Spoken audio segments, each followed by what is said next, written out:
slow, you can still go.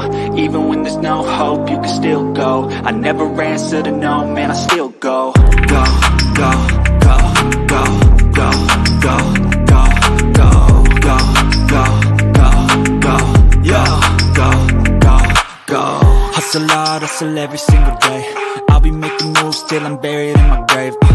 To the system, I don't wanna be a slave. I've been doing shit my way, or the highway. And in the driveway is a nice range, cause I grind through the climb, I invite pain. You'll never hear me, bitch, nah, I don't complain. Just gotta flip the switch and you can go and obtain anything you want, anything you need. Your mind's got the key ingredient, it's belief. They deceive with the negativity, but I just slide right by that energy. Even when you feel low, you can still go. Even when you feel slow, you can still go. Even when there's no hope, you can still go. I never answer to no, man, I still go. Go, go. We are the nation of domination.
Welcome to another. Oh, I forgot that one. My bad. My bad. My bad.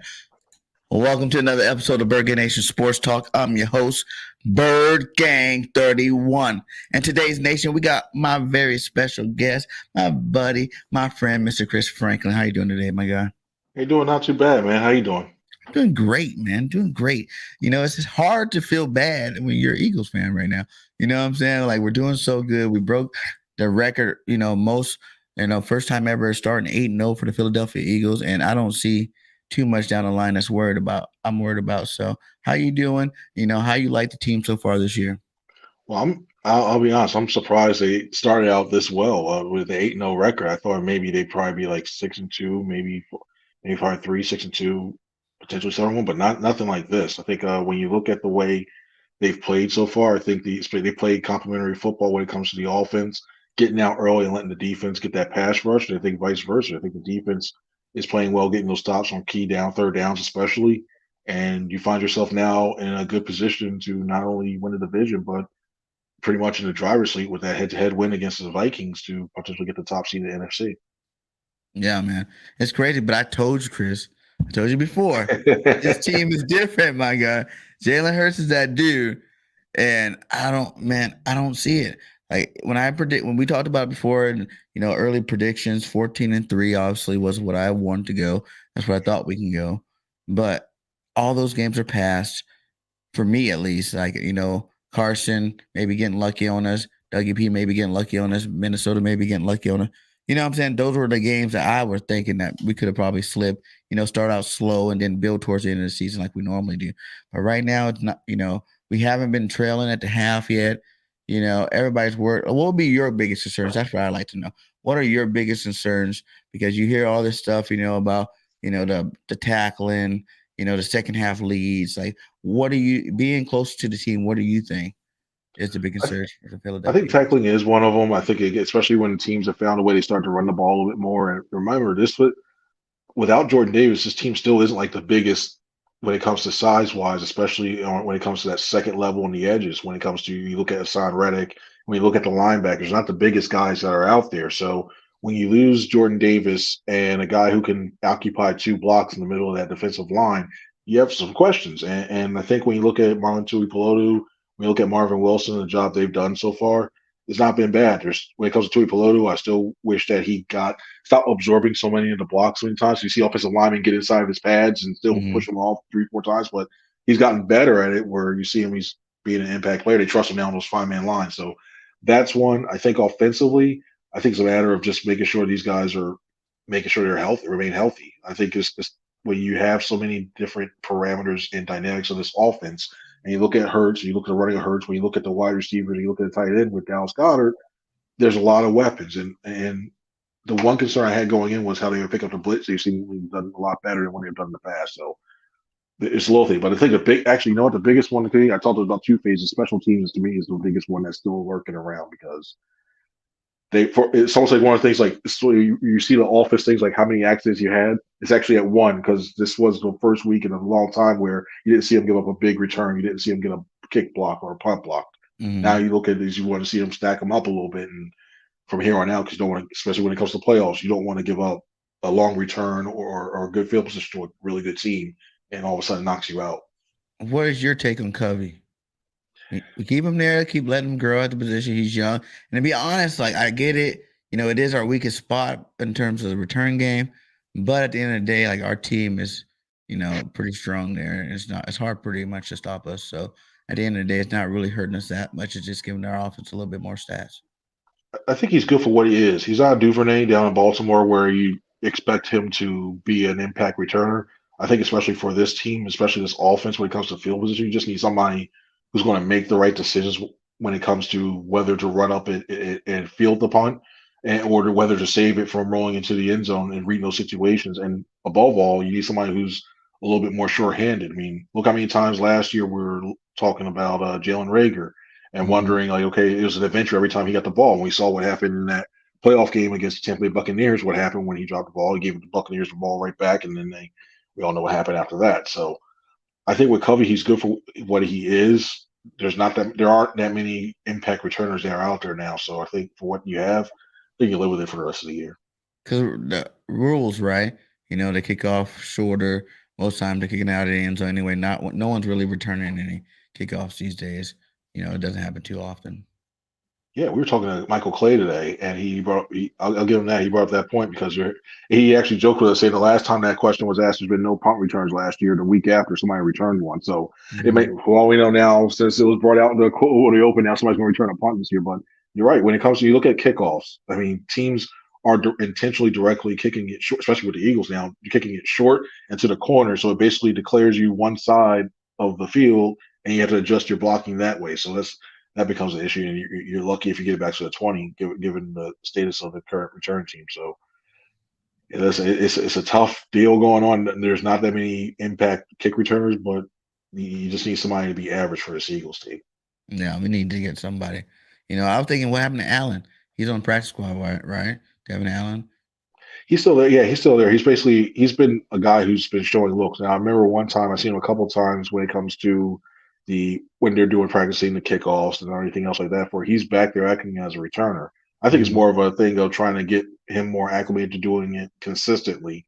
And then also when it comes to that, you got to think about dead money and maneuvering the cap and everything. You got a guy in Covey who's at least collegiately had, especially last year, showed that he can be a return, like he can take it to the house. But the problem is Allen hasn't done it for a very long time. I think they're trying to get used to the speed and get used to the way of doing it. And then I can see next year him being under consideration a lot more for taking that job if it came to that. And I know they had released um Jackson's inside that 21-day window, right? Have you seen Yeah, him at Tyree all at Jackson's still in there. practice? How's he looking? Give us a little update on that guy. When it comes, we don't see the actual full practice when they go offense defense 1-on-1, but when you just looking at him overall in the individual groups, I saw him pregame when he was working out as well too.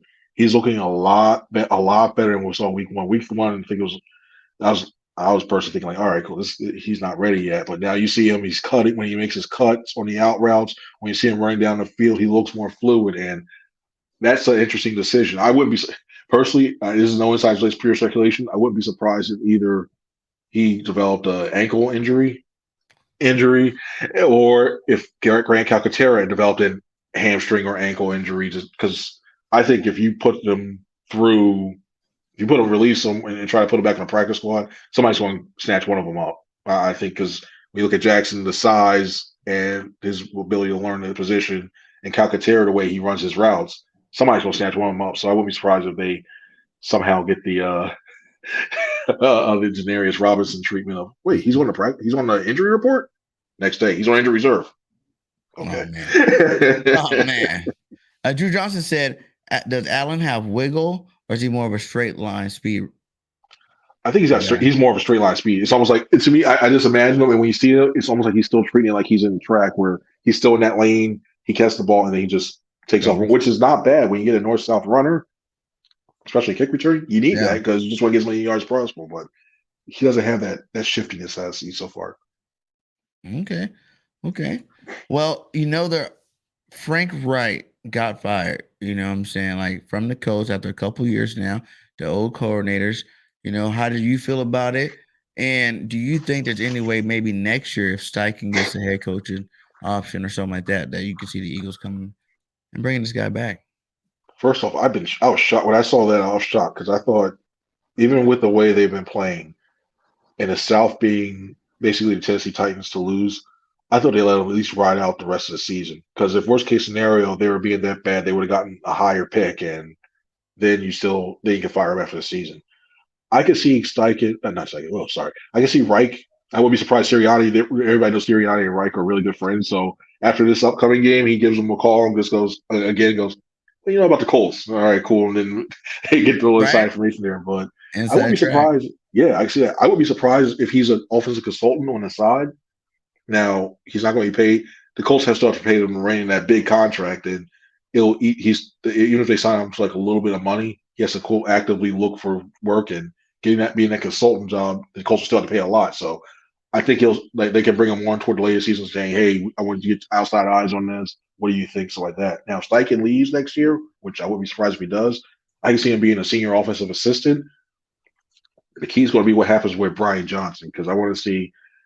I think he's been a name that I've heard here more and more as being an offensive coordinator candidate around this league. And if they lose Steichen somewhere else, he may take Kevin Patullo. He may not. Nixon may say, "Hey, I want to keep all these guys together." But if he does say Kevin Patullo goes away, and all of a sudden you still have Brian Johnson, I can see him filling in that offensive coordinator role, right, coming in as like a senior offensive assistant, something like that. So I wouldn't be surprised at that. But yeah, I think he brings a lot. Sirianni's familiar with him. The organization still thinks very highly of him, those two. Okay, big question. How'd you feel about the whole Howie Roseman thing he just did? Or you like on the fence of like, oh yeah, Howie get it? Or do you think some of the people that got mad about it have a right to be mad about it? Like, I think it's cool. He's reacting with the fans. He's enjoying himself, and he's letting them know for real. Like, I am that dude. You see this team, I put it together. I wish he acted like. I actually kind of wish he showed that side of himself more. Like in that way too. I know he's worried. I know it's image for your executive is an image thing, and when you see out there, you want to be outlandish and stuff like you don't want to be outlandish and stuff like that. But he's got a personality to him, and that's something I've heard from people inside the building. That's been something seen as well too, my own eyes, stuff like that. For he's actually not a bad guy. He really is not. There's sometimes when you start to like he'll throw some jokes out there, like, "Oh, let's go." Oh wait, no, I get it. Never mind. But yeah, you see him like I wish he showed that side of thing more. And would I have done it to that thing personally? I wouldn't have. But I get it's like Chris Rock said when he says that I wouldn't do it, but I understand. It's one of those things where you see that I get that too. I wouldn't do it myself, but I don't blame him. And it's been a long time coming. Like he's been pretty, like humbled about the situation all the way up until now. He actually got the product. Even like after the Super Bowl, he wasn't like I don't think he's ever done something like this before. Have he? Am I missing that one, or this is the first time he's done that? Yeah, that's the first time I've seen since I've covered it. He's done it outwardly. Like I think sometimes like I've heard like we follow like a lot of his interviews and stuff like that. He say it's like he'll mention like he was happy about he was able to bring the first Super Bowl championship to the city and stuff like that. But you don't see him acting like that to fans, at least when it's recorded or anything like that, or joking around like that. But yeah, it's interesting. I personally wouldn't have done it, but I get it, and I don't think it brought any harm or irreparable damage or anything like that to it at all. That's what's up. Speaking of Howie, he's put together a nice offseason. We talked at length with that kind of stuff. But give me your take on, Robert Quinn, and do you think they're going to start working him in more? He's going to start getting more accustomed now that he had his 10-day. Because I told everybody the first few games, like, you can't really think that that's the kind of impact he's going to bring. Like, and he did have some nice pressures. He caused a lot of things to happen back there. But I was like, okay, now you got 10 days to really dig in there. He can really dig into the playbook, get out there. What have you been seeing and hearing about Robert Quinn and his development? There's a couple of things with Quinn. I think when you look at it, first of all, I think I like the trade because I think you needed somebody to influence that second defensive line, the second unit of the defensive line when you look at the edge. Because when you lost Derek Barnett, I know everybody goes Derek Barnett, but he didn't bring a lot of pressure last year. He wasn't like a first round pick level type player that they envisioned, but he does. He brings it. He brought his attitude. 15-yard penalty or not, he brings the attitude and gets quarterbacks to start looking around. So as you have that, but I think when you look at what Quinn brings, he still is very quick. And one thing I think when you look at the snap count as well too is something to consider as well. When you look at Quinn, he has ever since a trade down, he won't get a bye week at all.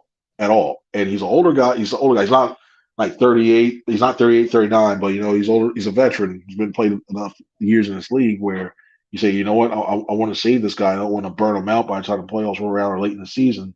So you start to manage the snaps a little bit more. So I think you start to see that play into it a little bit. And also the game plan dictates it as well too. If there's a team like the Houston Texans that like to go with their edges, to me, I think Quinn is a pass rush specialist, at least in this scheme, in this defense. So I want to get my bigger guys and go like if you're going like that 3-4-5-5-1 look, I want to get my bigger guys playing tackle and in, so that way I can go ahead and clog some of those gaps a little bit more than say Quinn. So I think it's going to see a little bit of matchup. I wouldn't be surprised if you see him a lot more on Monday night.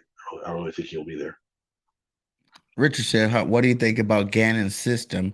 Because I think it's the same system. We just got better players to perfect the system.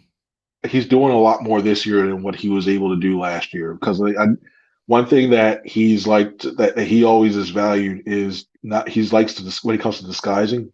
There's guys where like when it comes to that one, he tried it one time. I think it was the Denver game when Singleton was playing. And he tried to have him run all the way across the field. Like you see, it's like it just got blown up because he didn't have the personnel with the skill set to be able to play that. Now, when you get a guy like Kaiser White being able to do it, that changes things dramatically. As much as I know the way that people think about Jim Schwartz and thinking like, well, he doesn't blitz, that. It's almost similar in the same thinking of you're going to force these teams to march down the field and not give up the big play. Because I know whenever everybody had the picket fence defense, when it's third and long, it's like, what is he doing? We know what's going to happen. This one, that.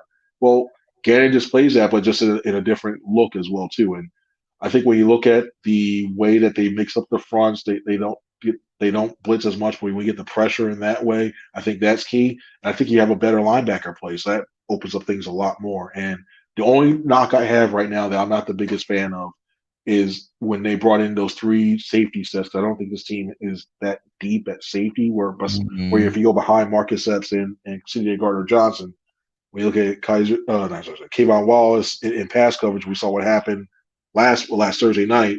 And they got Reed Blankenship, who's still very, very green.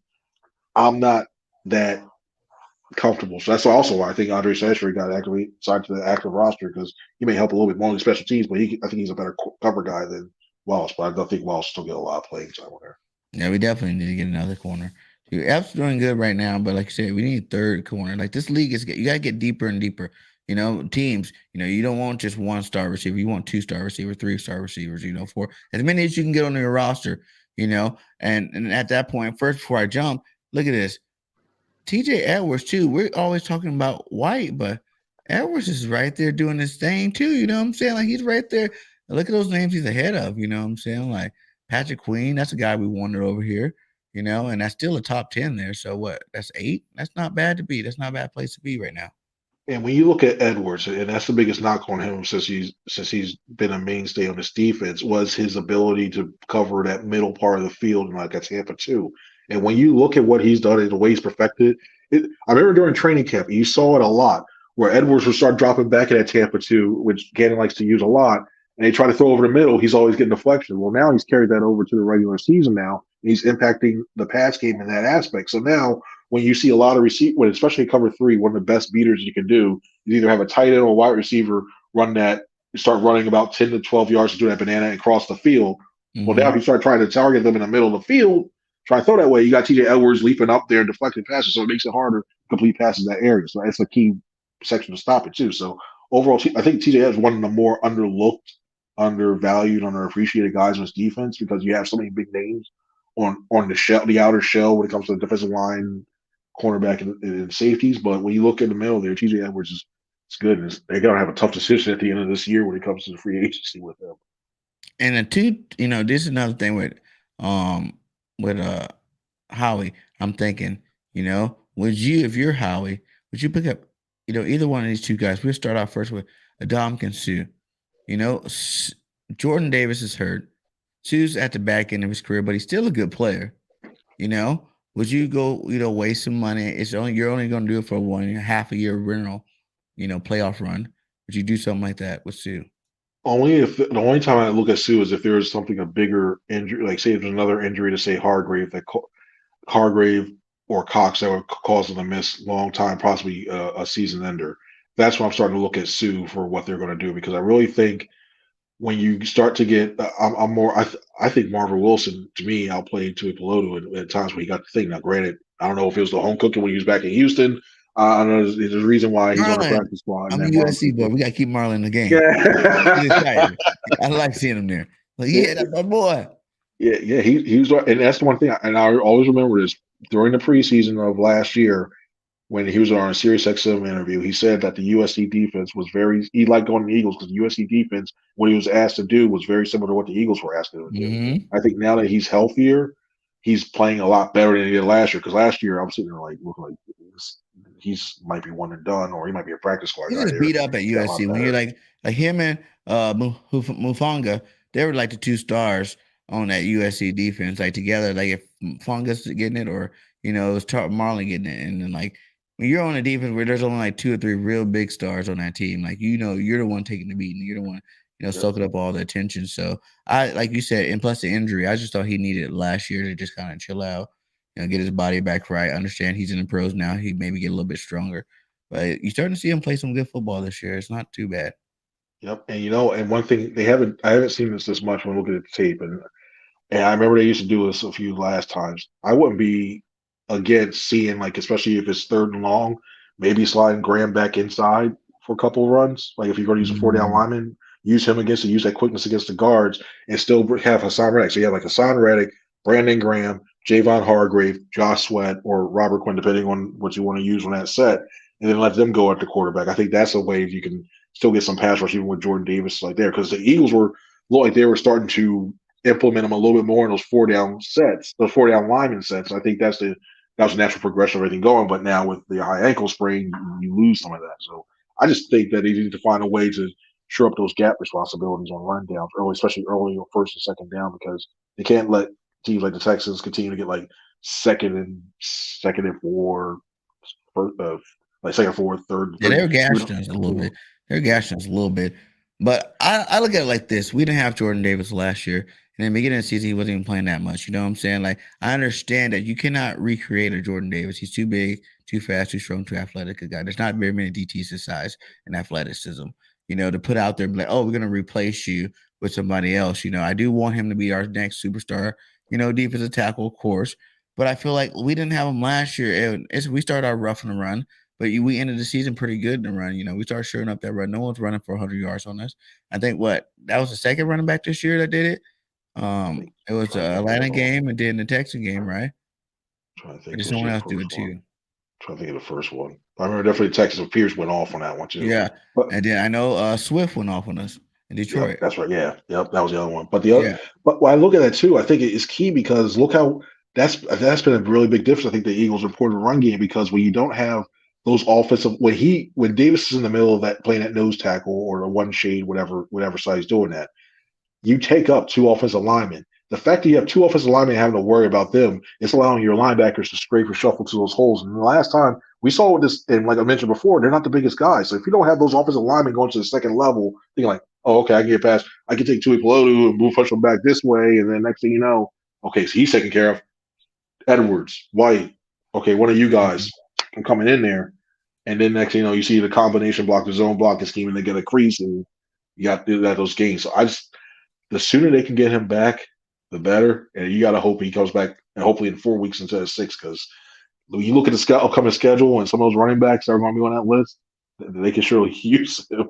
Okay, see, and I get that, right? But I'm under a different belief of that. I don't really think people should worry so much about that like they are, because I think it doesn't matter. Derrick Henry, who cares? Let Derrick Henry run for 230 yards. Like, don't let it be like, two players or nothing. But if he has to work for it, let him work for it. The way our offense is putting up points, Jalen hasn't even really been running the football lately. He's been doing most of his stuff through the air. So if we can continue to be, strike force offense out there scoring at will, no one really has been able to stop our stuff on offense.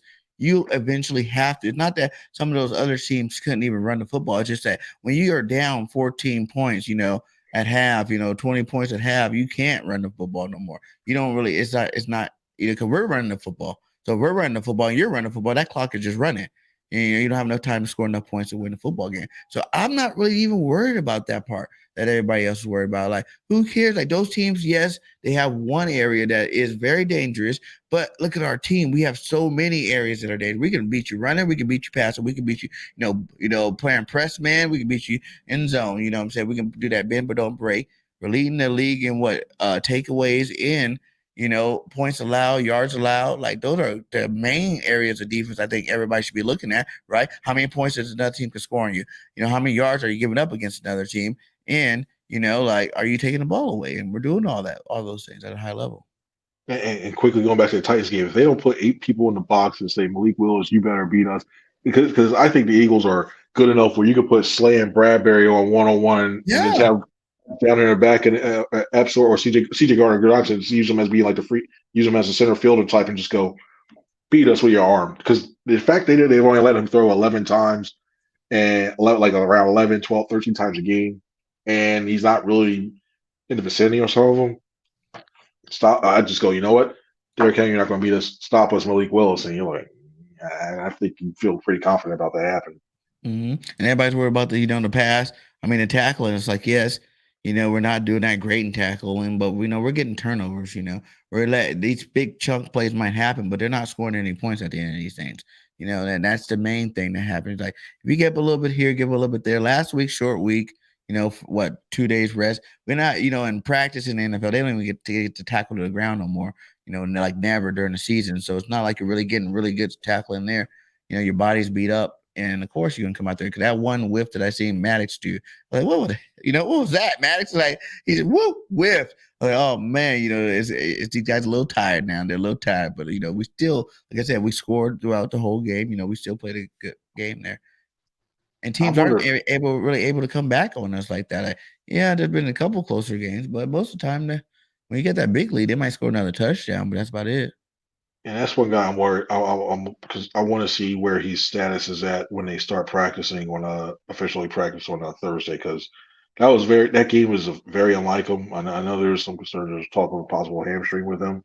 Mm-hmm. But the one thing, especially when you look at Maddox, the way he's done run support when it comes to the slot, normally this year it's like he's been setting the edge and forcing them running backs to go inside. So that was very uncharacteristic of him, and I'm starting to worry a little bit. So for the Eagles' sake, I hope he's better, because if not, then you got to worry about Josiah Scott. But the problem with Josiah Scott is he had his ankle injury. So you're looking further down in your depth chart now. You start looking at Joe. Oh, by the way, is still dealing with a shoulder thing. He's better, but he's dealing with a shoulder thing. And then you got to go, you got. So you're telling me it's like a fugazi. The depth is not really there. You just see the names, but they're like, these guys are all still dealing with injury, not even playing that 100%. Because Scott missed last. Scott was going to be out. Scott was out. Yeah, Scott's out. And the thing with Scott is he's an okay gunner on special teams. So that's why I'd be a little worried to see if Maddox injury lingers with a hamstring. That's where I get a Yeah. little worried because it comes to the depth now at that position on corner. At least So McPherson's doing good. That's what they said, right? They're saying he's doing good. Gunner, he's getting a little bit better. As his development grows into year two. yeah, he's a good outside corner. I really think he can play that role. I think I would be surprised next year if he's competing because I don't know if they're Bradbury's becoming a big number. I hope they re-sign him. Just in case they don't, McPherson could have a big role in that. Ooh, Bradbury, he gotta stay. I want him and CJ. Yeah, Gardner gotta stay. Bradbury gotta stay. White gotta stay. Those are the three names that because I know with the linebacker, especially, like they're not gonna pay both of them, TJ and Yeah, White. But you got yep, N'Kobe Dean, so he can replace one of them. And right now, yep. I still would rather have a White than a TJ Edwards. So, it is what it is. But Bradbury, yeah, you can't let him go. Like I don't know, McPherson. I feel like if you were that good, they would put you on the field. You know what I'm saying? Like you'll be on the field a lot more in situations like that. Like, I don't feel, I know Bradbury's lighting it up this year, but come on. It's McPherson. I don't think he's there yet. Granted, it was the Commanders game. It was Carson Wentz, but I looked at the way that he played and the way that he was closely covered. Because I think last year some of those defenses and those coverage things last year, he would have been called for illegal contact down the field for Mm-hmm. being in a position that was a little tough. Now I look at him now and I see it is like you can see he that better thing. And I think what he's learned from Darius Slay has been key. And I think it's key. And one thing I'm really big on when it comes to it's the little things in the locker room where you play certain guys, where you have them around that. Right on, you got Darius Slay's locker, which is toward the middle in the room. But on either side, you got Josiah Scott and you got Zach McPherson. And I think it's key that when you have a guy like Slay next to McPherson, he tells them not only the ins and outs of what he saw like at practice, what he's seen from certain receivers, but also how to be a pro, how to make sure he keep stuff like that for it. I think that helps McPherson in the long run. He's starting to see some of those things that he's telling them and some of those elements of Slay. He's starting to see them in McPherson's game. He starts getting a little bit better that way. So that's Nice. why I have confidence in him a little bit. All right. Well, I know we gotta get you out of here soon, but I got two more for you. Jalen Hurts, MVP. Do you think he's the best quarterback this year in football? Right now they say that he is what right there under Tua for quarterback rating. You know, in terms of this, you want to say Patty Mahomes or Josh Allen. Allen got 10 turnovers. Patty got 6. Jalen only got 3. It's like he's doing it. He's doing it with his arm. So how do you feel about this as of right now, 9 weeks in, the quarterback race for Jalen Hurts? I think right now where he's at, if he lead the season today, I still have Josh Allen as the MVP for quarterback. What? I have Hurts in that top 3. 'Cause I think when you look at because basically he is when you look at Allen, he is that it's almost like Jim Kelly is when he ran the K gun. I see that a lot now what they're doing right now and the stuff he's doing Diggs the way that Buffalo offense is moving. Now the key thing is how long if is Allen going to miss any time with that UCL in his elbow? If he does, I think that's where you start to see Hurts start to take over and moving that. But it's going to be the thing is going to, and this is the thing I'm worried about if you're looking from Hurts camp, Hurts perspective when it comes to the MVP thing. We all know that most of the time, some people just go, okay, let me look at the stats. Okay, oh, this person had more touchdowns. I want you. That's my MVP.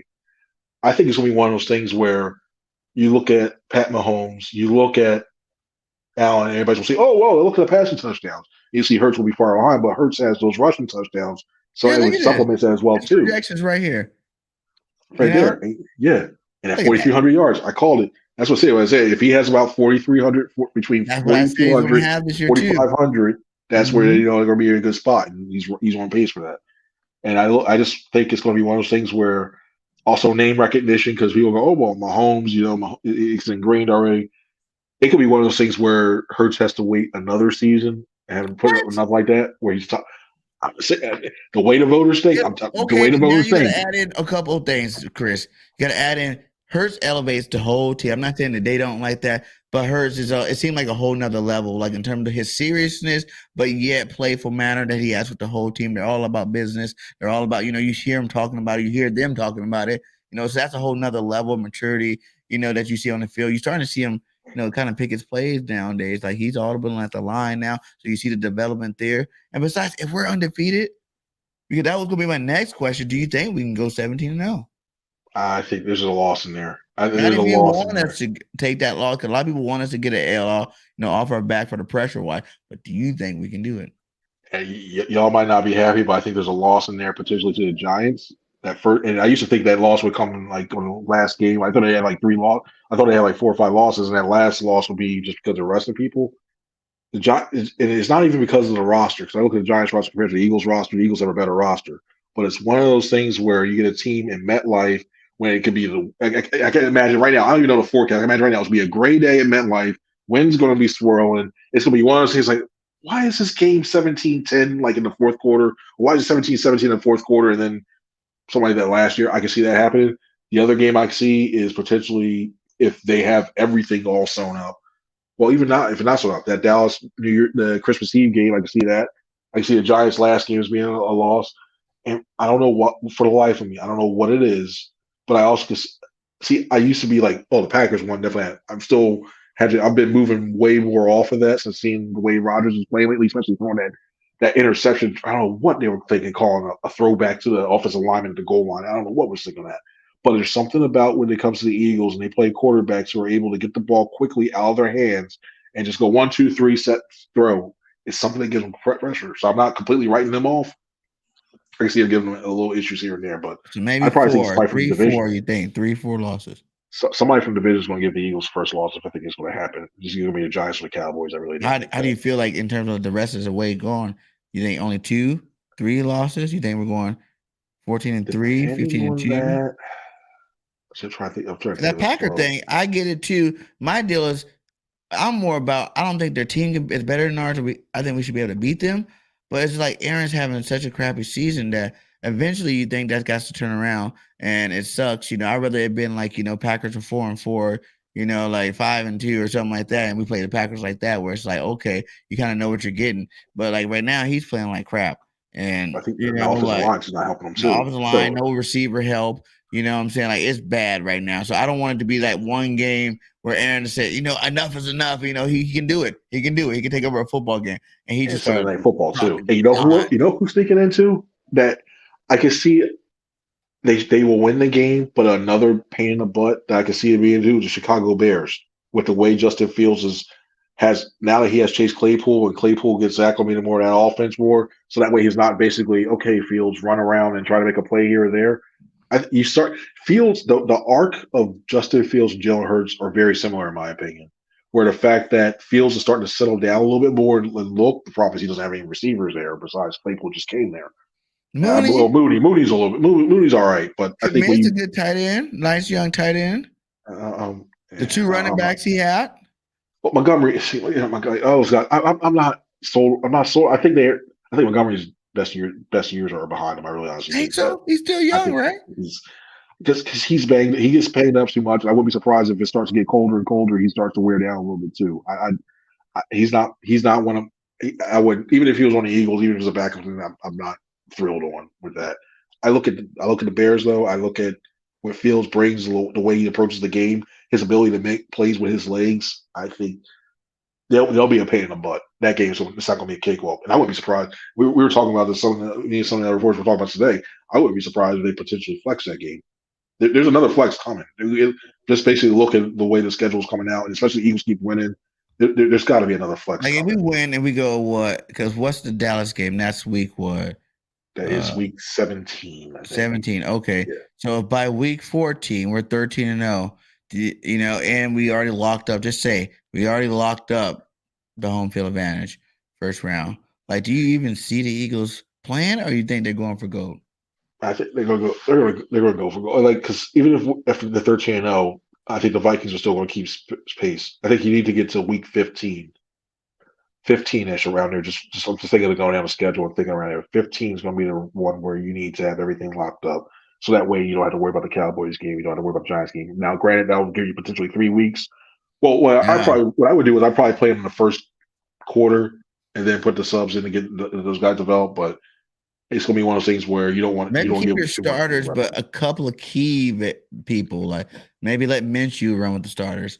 You know what I'm saying? Like maybe. Where it's like you just get a couple key pieces. You're like, okay, you guys sit out. The rest of you guys can go play because you guys are young and doing your thing. But we still want to win this football game. after the first quarter because I think there's something to it where you don't want to have these guys get too rusty from getting that too, especially because if you sit them for 2 straight weeks and then you get the one seed, you get the bye week, that's 3 weeks, and then you go, all right, guys, ratchet it up. Time to go play a game. Like, oh, What? okay. Football? They talking football? Super Bowl Yeah. pick. I know it's early. Everybody think this is the matchup. I'm more on board with the Eagles playing Andy Reid just because I would love to be. Andy been beating us for so long, and I just would love to see Eagles, Chiefs, Super Bowl. So many correlation to Andy Reid with the Eagles. Got the Kelsey brothers. The two franchises have been pretty good. Young Jalen Hurts versus young Patty Mahomes. Like I think it'll be a great Super Bowl, and I think we can win it. So I really want that Super Bowl. But what are you thinking about Super Bowl? Like if the Eagles were to make it, or do you not even have the Eagles as a Super Bowl I team have the yet? Eagles. I haven't decided who's going to come out the NFC yet because I think it's going to matter who gets the one seed. If the Eagles get the one seed, I think they go to the Super Bowl just because of the home Mhm. field advantage they've had. They've had recently. I think they've won 6 out of the last 7 at the Lincoln Financial Mhm. Field. So I look at that and I'm thinking, like, you know what? If they get the one seed, I have them going to Super Bowl. If somehow, like something that say they fall to 2 and Minnesota gets the one seed and Minnesota runs thing, I think Minnesota's a lot tougher at home than they are on the road. I'll Mhm. take it, especially in that dome and everything. I get a little worried that and somehow if that's not going to happen. I might have throw the 49ers in there, but getting the home field advantage, I don't think it's going to Yeah, I happen. get that. Yeah, a lot of people Yeah, always say that that's the biggest worry for the Eagles should have is playing the Niners. I don't think so. What? I I think think so. Wait, everybody's run so game. used to us not being the best team that's like they still want to like last year. Okay, well they're doing good, so we're always like the underdogs fighting back, and we have not fighting us. We're like, okay, they would play good against this team. They would play good against that. This year, I don't think you should be doing that. It should be like, can the Niners beat the Eagles? Regardless of where we're at. Like our team itself is more depth, have more depth, and is a lot more talented. Like we lead in pretty much in terms of player wise, like the skill wise, in every position, pretty much. There's a couple positions we don't have the best player at, but when you're not the best player there, you got 3 other people that are around you that are the best or one of the tops that make you pretty good there too. So, I feel like I think that's the thing this year as Eagle fan, they don't even understand. Like we just won, we were 8-0. We never even done that ever in the history. For history, like that's a big deal. Like this team is showing that their talent levels are at a higher level. You got Chauncey Gardner Johnson 5 interception leading the league, but then you got Slay, and then you got Bradbury 4-3 right there too. So like the talent level is just way too much. Like I keep saying, Tampa Rams did it last year. Tampa Bay did it the year before last. Why can't we accept as Eagle fans that that's what Howie went out and did this year? But he did it with younger players that haven't even hit their peak yet, and we should be expecting this. See, it's not. I don't think it's a matter of the roster per se. I think it's more of the game plan because the one thing that the 49ers love to do is mess with your eye discipline. And to have Christian McCaffrey go in motion one way, Brandon Ayuk going in motion like going across the field the other way, you have to worry about Garoppolo with the read option a little bit. You got to worry about they can go on top of the middle with the seam with Kittle. That's where I start to see when it comes to their eye discipline because the one thing I didn't mention this earlier when it came to the weaknesses, but one thing I've noticed sometimes is Sweat and Graham they crash hard off those Mhm. edges, and that's how they get those jumps to go ahead and try to rush the passer. One thing that's happened so far is when they get susceptible to when it's a play fake, they're crashed in so much, or the Mhm. teams will do those reverse or those end rounds. They're so far in by the time they turn around, somebody's doing a C block around next to you, and then they're backed up, and then they got the edge, and they're going for big. That's the thing I worry about, especially if you have Ayuk or McCaffrey doing stuff like that. Yeah, that's why a little bit too. Elijah Mitchell, if he comes back, is the number running two. They got pieces. I think that if that game's in Philadelphia, though, I think they win that game. Though the Eagles win that game.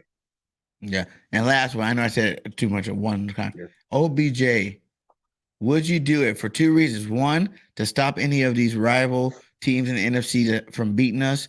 Having him, he actually does something down the line, and we, don't get him because you pair him up with AJ. I know you say we don't have enough balls. A lot of people think we don't have enough balls to get out there, but just think the weapon, the stress level that you'll put on the defense with AJ Brown, and Devontae on the outside. Then you put OBJ in the middle slot. Like that is impressive, and I think that helped the Rams out all. He was going to be the MVP for that Super Bowl, if he doesn't get hurt.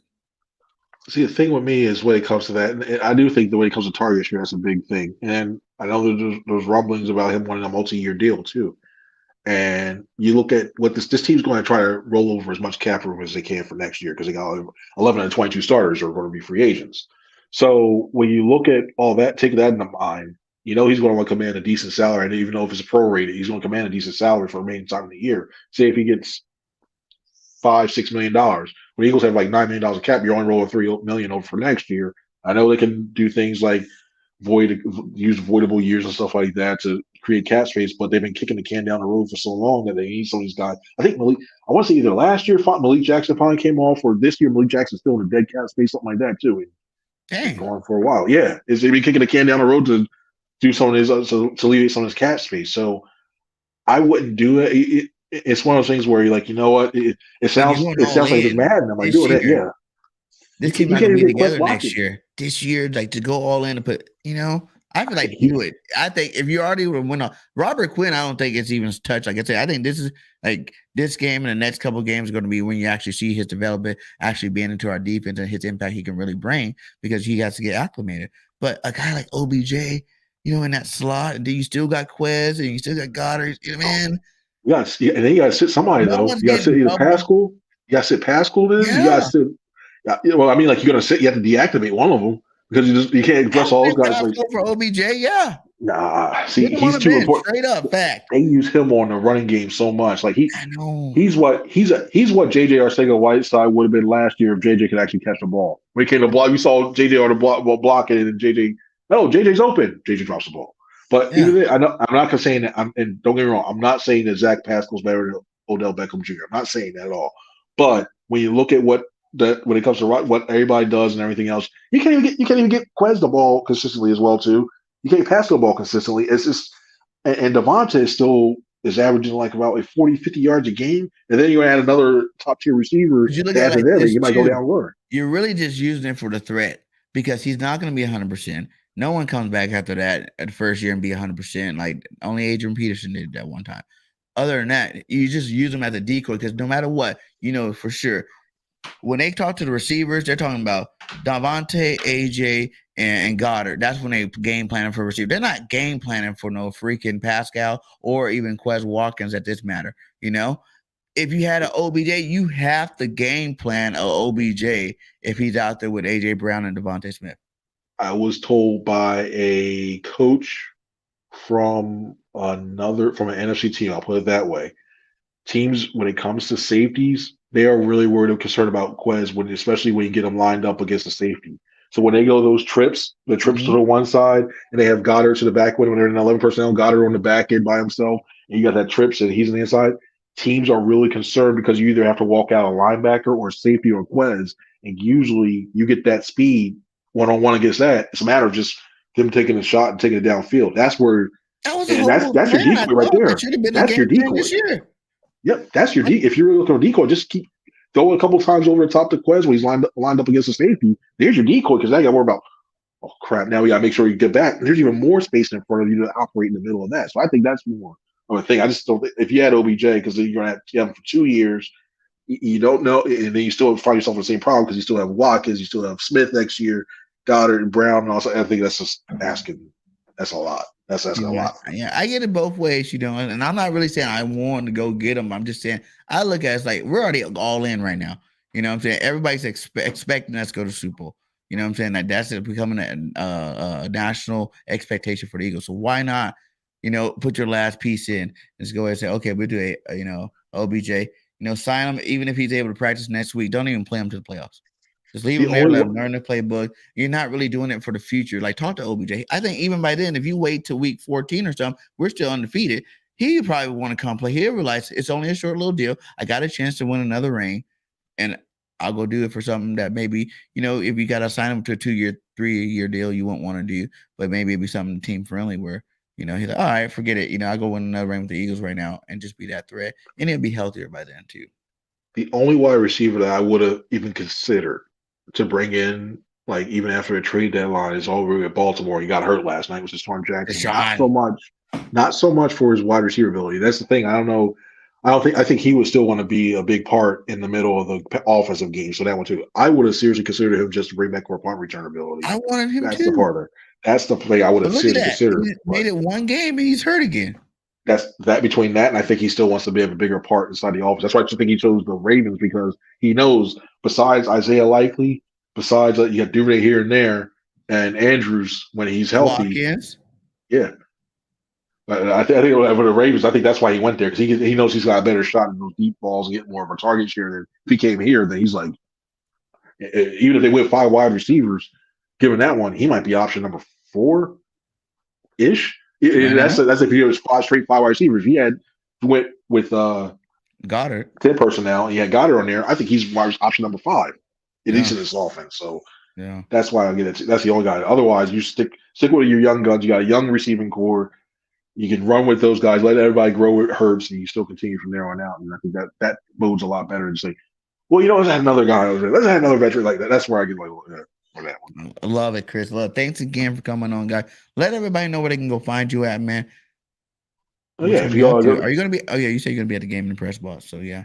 Yep, NJ.com/Eagles. That's where I have everything, all of our Eagles coverage on there. From the registration rate signing all the way through musings and stuff like that through the bye week. Follow me on Twitter at C Franklin News, also Instagram at C Franklin News as well too on there. Nice, man. Go follow this guy. He put that fire content out, and he's doing it for the best team in the league right now, the Philadelphia Eagles. So fly, Eagles, fly. Till next time, it's BG, Chris. We out. Peace.